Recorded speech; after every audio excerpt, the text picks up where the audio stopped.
నమస్కారం uptake jobs కి స్వాగతం. ఇవాళ మనం చర్చించుకోబోయే కరెంట్ అఫైర్ అంశం section 10A of divorce act 1869. మన భారతదేశంలో విడాకులకి సంబంధించి ఏదైతే చట్టం ఉందో ఆ చట్టం 1869వ సంవత్సరంలో చేయబడింది. దానికి సంబంధించి ఒకవేళ మార్పులు సవరణలు ఎప్పుడైనా జరపాలి అన్నా అదే చట్టానికి సవరణలు చేస్తూ వచ్చారు, కానీ మళ్ళీ కొత్తగా ఏ చట్టాన్ని తీసుకురాలేదు. ఈ సెక్షన్ 10A అనేది వైఫ్ అండ్ హస్బెండ్ ఎవరైతే ఉన్నారో మ్యూచువల్ కన్సెంట్ ద్వారా ఏదైతే డైవర్స్కి అప్లై చేస్తారో దానికి సంబంధించిన అంశం గురించి ప్రస్తావిస్తుంది. అసలు ఈ అంశం వార్తల్లోకి ఎందుకు వచ్చింది, ఇంతకీ ఈ సెక్షన్ 10A అనే అంశం డీటెయిల్గా ఏ అంశం గురించి ప్రస్తావిస్తుంది, అలానే మ్యారేజ్, డైవర్స్, అడాప్షన్ అంటే వివాహం, విడాకులు, అలానే దత్తత, ఈ మూడు అంశాలు ఏవైతే ఉన్నాయో రాజ్యాంగంలోని ఏ షెడ్యూల్లో ఏ జాబితాలోకి పరిగణించబడతాయి, ఇవన్నీ కూడా మనం ఈ వీడియోలో గమనిద్దాం. ఫస్ట్ అండ్ ఫార్మోస్ట్ ఈ section 10A of divorce act 1869 అనేది వార్తల్లోకి ఎందుకు వచ్చింది? Let's try to get to know about that. Recently, the Kerala High Court stated that the stipulation of the period of 1 year or more for filing a divorce petition by mutual consent under Section 10A of the Divorce Act 1869 violates fundamental rights, as it is violating fundamental rights and hence it is unconstitutional అని చెప్పి Kerala high court చెప్పింది. ఇక్కడ ఈ చిత్రపటంలో మీరు కేరళ హైకోర్టును కూడా గమనించవచ్చు. సో కేరళ హైకోర్టు ఏమని చెప్పిందో ఒకసారి మనం వివరంగా గమనించినట్టయితే, the stipulation of the period of 1 year or more for filing a divorce petition by mutual consent అంటే వైఫ్ అండ్ హస్బెండ్ ఇద్దరూ కూడా మాకు విడాకులు కావాలి అని అప్లై చేయడానికి ఏదైతే ముందు ఒక నిబంధన ఉందో, రిమెంబర్ స్టిపులేషన్ అంటే ఏం లేదు, ఇట్స్ లైక్ ఏ నిబంధన లేదు ఒక రిక్వైర్మెంట్, ఒక క్లాజ్ లాంటిది అని అర్థం. మ్యూచువల్ కన్సెంట్తో ఒకవేళ డైవర్స్కి అప్లై చేయాలి అంటే కనీసం 1 year లేదా అంతకంటే ఎక్కువ టైం వేచి ఉండాలి, అప్పుడే వాళ్ళకి పాసిబుల్ అవుతుంది అని ఏదైతే అంశం ఉందో అది కేరళ హైకోర్టు తిరస్కరించామని చెప్పిందంటే అది ఆ మనుషులు ఎవరైతే ఇద్దరు ఉన్నారో, ఆ కపుల్ ఎవరైతే ఉన్నారో వాళ్ళ యొక్క ప్రాథమిక హక్కులను ఉల్లంఘిస్తుంది. సో ఏ అంశమైనా సరే ప్రాథమిక హక్కులు, ఫండమెంటల్ రైట్స్ని ఉల్లంఘిస్తుంది లేదా వయోలేట్ చేస్తుంది అని అంటే అది రాజ్యాంగబద్ధమైనది కాదు, ఇట్ ఈస్ కాన్స్టిట్యూషనల్లీ ఇన్వాలిడ్ అని చెప్పిందనమాట. The court suggested to the union government that there should be a uniform marriage code in India to promote the common welfare and good of spouses in matrimonial disputes.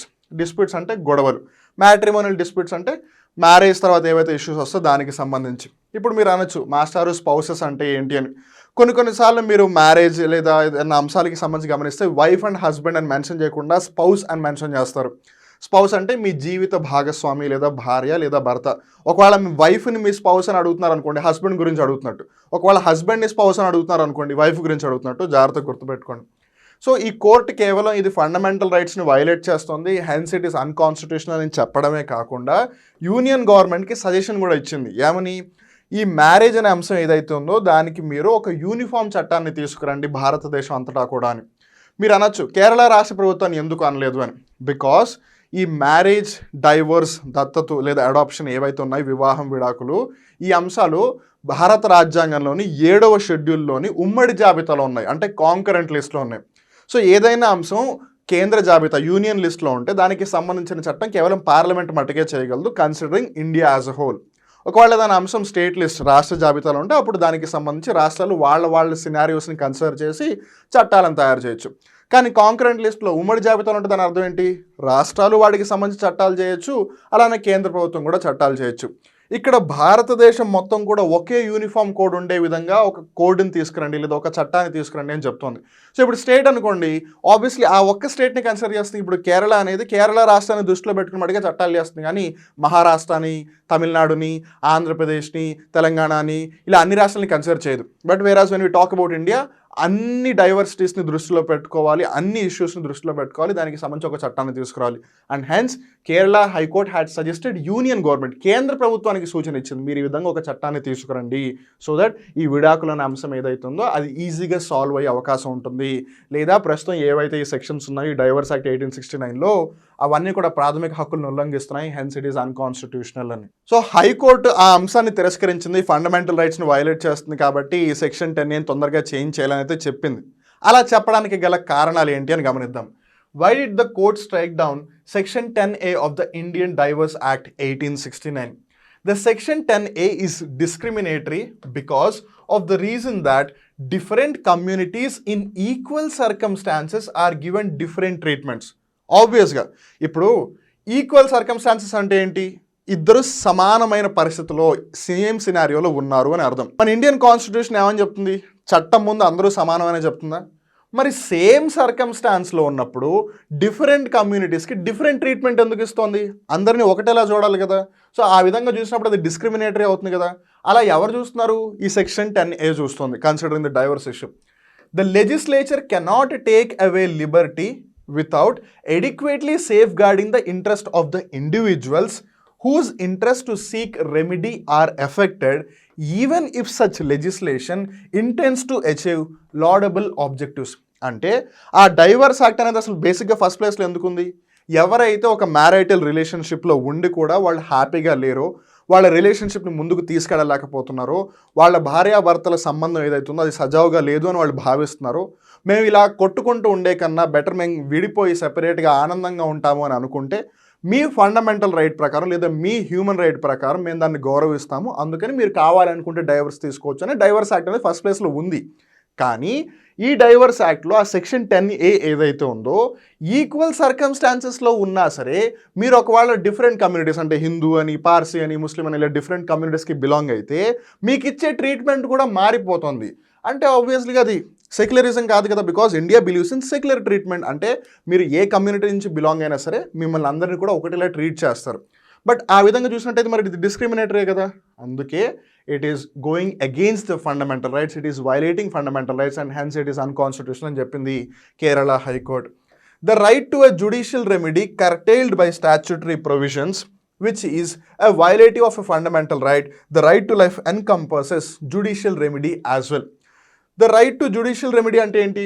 ఇక్కడ ఎవరైతే డైవర్స్కి apply చేస్తున్నారో వాళ్ళు నాకు న్యాయం చేయండి అని అడుగుతున్నారు కదా ఇండైరెక్ట్గా. బికాస్ నాకు ఇక్కడ ఆనందంగా లేదు, నేను ఆ భాగస్వామి లేదా ఆ పార్ట్నర్షిప్ ఏదైతే ఉందో మ్యారిటల్ రిలేషన్షిప్, నేను దాని నుంచి బయటకు వచ్చారనుకుంటున్నాను, తొందరగా నాకు సొల్యూషన్ ఇవ్వండి, మీ న్యాయం ఏదైతే ఉందో, మీ సూత్రాలు ఏవైతే ఉన్నాయో వాటి ఆధారంగా నాకు తొందరగా రెమెడీని ఇవ్వండి అని వాళ్ళు అడుగుతున్నారు.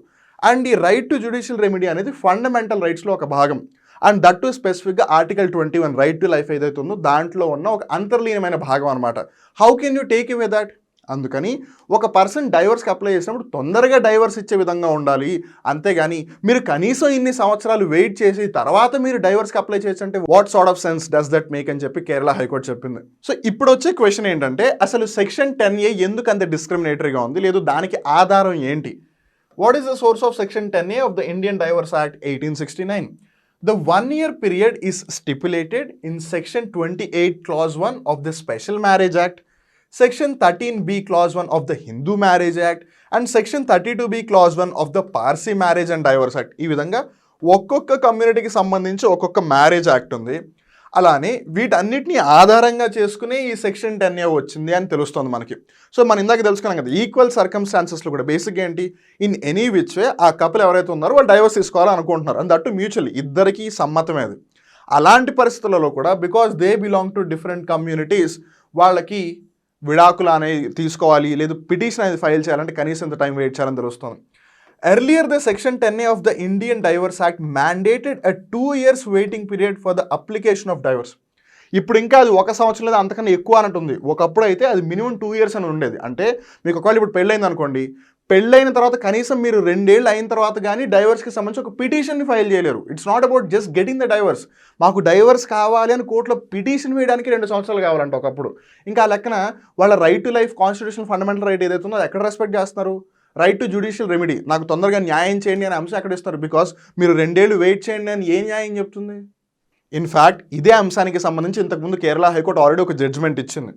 The Kerala high court it self in Soumya and Thomas versus the union of India and others 2010 held that the stipulation of a period of 2 years as the minimum mandatory period under Section 10A was arbitrary and oppressive, and the period of 2 years has to be read as 1 year. So అంతకుముందు 2 years ఉండేదని తెలుసుకున్నాం కదా మనం already. So అప్పుడు ఈ కేసులో Kerala high court ఏమని చెప్పిందంటే, మీరు ఏదైతే 2 ఏళ్ళు ఖచ్చితంగా ఉండాలి, దాని తర్వాతే మీరు డైవర్స్ కావాలనుకుంటే అప్లై చేయొచ్చు యాజ్ ఎ పిటిషన్ అని ఏదైతే రూల్ ఉందో అది ఆర్బిట్రరీగా ఉంది, అలానే అప్రెసివ్ ఉంది. ఆర్బిట్రరీగా అంటే ఏంటి, మీరు అన్ని వైపుల నుంచి ఆలోచించట్లేదు. అంటే మీరు ఎప్పుడైనా డిసిజన్ ఇస్తున్నారు అనుకోండి, మీరు ఒకళ్ళ వైపే ఆలోచించి డిసిజన్ ఇచ్చేస్తే దాన్ని ఆర్బిట్రరీ డిసిజన్ అంటారు. మీరు అందరి తరపున ఆలోచించట్లేదు, అలా ఉంది. అలానే అప్రెసివ్గా ఉంది. ఎందుకు? ఆ రిలేషన్షిప్లో ఉన్న వాళ్ళు సఫర్ అవుతున్నారు, వాళ్ళు డైవర్స్ కావాలని ఇద్దరు అడుగుతున్నారు మ్యూచువల్ కన్సర్న్తో. మీరు వాళ్ళని ఇంకో 1 year వెయిట్ చేయండి, లేదు కనీసం 2 years వెయిట్ చేయండి అని చెప్తున్నారు. What sort of justice is that? అందుకని మీరు ఇప్పటి నుంచి ఆ 2 years అనే పీరియడ్ని 1 yearగానే చదవాలి అని కేరళ హైకోర్టు ఈ కేసులో చెప్పింది. Article 8 of the universal declaration of human rights అంటే మానవ హక్కుల యొక్క సార్వత్రిక ప్రకటన. ఇక్కడ మీరు జాగ్రత్త గమనించాల్సింది హ్యూమన్ రైట్స్కి సంబంధించి ఒక ఇంపార్టెంట్ డే ఉంది, December 10. సో ఆ December 10 కూడా జాగ్రత్తగా గుర్తుపెట్టుకోండి. సో దీంట్లో ఈ ఆర్టికల్ 8 ఏదైతే ఉందో it declares that every one has the right to an effective remedy by the competent national tribunals for acts violating fundamental rights granted by the constitution are by law. రాజ్యాంగం ద్వారా కానీ లేదు ఒక చట్టం ద్వారా కానీ వాళ్ళకి ఏవైతే హక్కులు ఉన్నాయో, ఎస్పెషల్లీ వాళ్ళ యొక్క ప్రాథమిక హక్కులు ఫండమెంటల్ రైట్స్ ఏవైతే ఉన్నాయో వాటిని వయలేట్ చేసే అంశాలు ఏవైనా ఉంటే వాటి నుంచి వెంటనే వాళ్ళకి ప్రొటెక్షన్ కల్పించాలి, వాటి నుంచి వెంటనే వాళ్ళకి విముక్తి కల్పించాలి అని చెప్పి ఈ universal declaration of human rights article 8 చెప్తోంది. సో ఇప్పుడు ఆ లెక్క ప్రకారం వాళ్ళకి యాజ్ ఎ హ్యూమన్గా కొన్ని రైట్స్ ఉంటాయిగా, అలానే ఫండమెంటల్ రైట్లో మనిషికి తొందరగా జ్యుడిషియల్ రెమెడీ ఇవ్వాలని కూడా మనం ఇందాక తెలుసుకున్నాం కదా. మరి ఆ లెక్కన వాళ్ళు ఎందుకు అన్ని రోజులు వెయిట్ చేయాలి? సో చూసారుగా section 10A of divorce act 1869 ఏమని చెప్తుంది అని. ఒకప్పుడు 2 సంవత్సరాలు అని చెప్పారు, సంహౌ కేరళ హైకోర్టు యొక్క పుణ్యమా అని చెప్పి అది ఇప్పుడు 1 yearగానే రీడ్ చేస్తున్నారు. బట్ ఆ 1 year కూడా it's going against the fundamental right అని కేరళ హైకోర్టే చెప్పింది. వి రియలీ విష్ ఏదైతే కేరళ హైకోర్టు సజెషన్ ఇచ్చిందో కేంద్ర ప్రభుత్వానికి, కేంద్ర ప్రభుత్వం కూడా దాన్ని ఒకసారి స్టడీ చేసి it's better to make a law అని ఆలోచించి నిర్ణయించి తొందరగా ఒక చట్టం తీసుకురావాలని కోరుకుందాం. ఆర్ ఎల్స్ ఉన్న చట్టంలోనే వాటికి సంబంధించిన సవరణలు జరపాలి అని కోరుకుందాం. Because ultimately it's not just about how long you take. Because ఒక రిలేషన్షిప్లో మీరు ఎక్కువ రోజులు గడిచే కొద్దీ మీరు సఫర్ అవుతున్నారు అంటే it's no more a good relationship. మామూలుగా జనాలు ఏమంటారు, కొంచెం టైం తీసుకోండి, కొంచెం టైం ఇవ్వండి, ఒక ఫ్యామిలీని ఒకళ్ళు అర్థం చేసుకోండి, మీరు అవతల వాళ్ళని అర్థం చేసుకోవడానికి ట్రై చేయండి అంటారు. డెఫినెట్లీ టైం ఇవ్వాలి, ఖచ్చితంగా ఇవ్వాలి, వాళ్ళని అర్థం చేసుకోవడానికి టైం ఇవ్వాలి. వాళ్ళ సిచ్యువేషన్స్ ఏంటి, వాళ్ళు ఎందుకు అలా బిహేవ్ చేస్తున్నారు, వాళ్ళ బ్యాక్గ్రౌండ్ ఏంటి, అవన్నీ తెలియడానికి డెఫినెట్గా కొంచెం టైం పడుతుంది. బట్ దట్ డజంట్ మీన్ మీరు కనీసం 2 సంవత్సరాలు ఆగితే కానీ మీరు అసలు పిటిషన్నే ఫైల్ చేయలేరు అంటే ఇట్ డజంట్ మేక్ సెన్స్ కదా. సో అందుకని ఏదైతే కేరళ హైకోర్టు చెప్పిందో ఆ విధంగా న్యాయస్థానం, అలానే ఆ విధంగా శాసనసభలు అంటే లెజిస్లేచర్స్ కూడా ఆ విధంగా మూవ్ అవుతాయి, వాటికి సంబంధించిన చర్యలు తీసుకుంటాయని కోరుకుందాం. అలానే before getting in to the marriage think about all perspectives. ఇక్కడితో వాళ్ళ కరెంట్ అఫైర్ ఎపిసోడ్ ముగుస్తుంది. మళ్ళీ ఇంకో రోజు ఇంకా కొత్త కరెంట్ అఫైర్ ఎపిసోడ్లో కలుద్దాం. అప్పటి వరకు చూస్తూనే ఉండండి అప్టేక్ జాబ్స్, మిమ్మల్ని మీరు అప్డేట్ చేసుకుంటూ ఉండండి. నేను మీ వివేక్, సైనింగ్ ఆఫ్.